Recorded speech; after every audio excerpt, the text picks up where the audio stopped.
तती थदी काने वेल वेहण जी मतां थी आई ऊंदा पैर न लई पिरीअ जो। कायदे आवाम यूनिवर्सिटी जा बहादुर पुर सां थियो जीअं त अवां जी जरूरत असां वटनि ॾींहंनि खां वठी फेसबुक जे ज़रिए असां ताईं पहुचे पई ऐं अॼु पीपल्स में जेका मीटिंग रखियली उन हवाले सां निकितासीं पर असांखे जीअं ख़बर पई यकीन को असांजी तबियत सही कोन्हे का पर इन करे असां निकितासीं तव्हांजो एहतजाज आहे दोस्तनि सां हली हथ में हथ मिलायूं जीअं उहे ईअं न सम्झनि त असीं अकेला आहियूं ॿी सिंध जूं ऐं ख़ासि करे अव्हांखे ख़बर आहे त क़ाइदे आवाम सां त असांजो मेरा यूनिवर्सिटी वारनि जो ख़ासि हिकिड़ो लाॻापो आहे।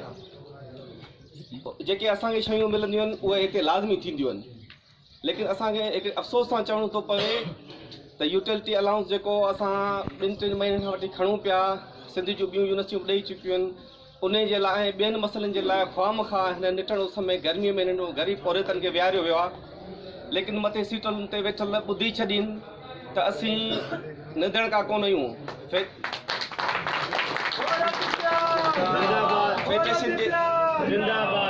फेडरेशन जे प्लेटफॉर्म ते हींअर असांखे हिकिड़ो सुठो चेयरमैन मिली वियो आहे जेको हर यूनिवर्सिटीअ खे हर यूनिट खे गॾु खणी हले पियो। पहिरीं आउं उन जिदोजहद खे सलाम थो करियां जेको सभिनि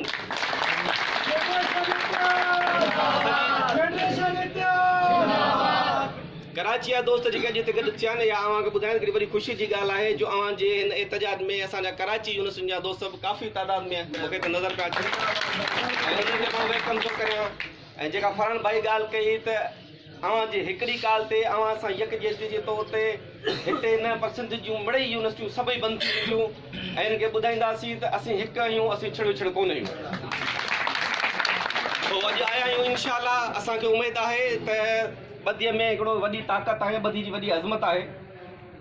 असां वटि तादाद आहे तादाद जी ताक़त खे सॼी दुनिया मञींदी आहे ऐं अलाह कंदो त असीं पंहिंजा मसइला वठी पोइ उथंदासीं। महिरबानी।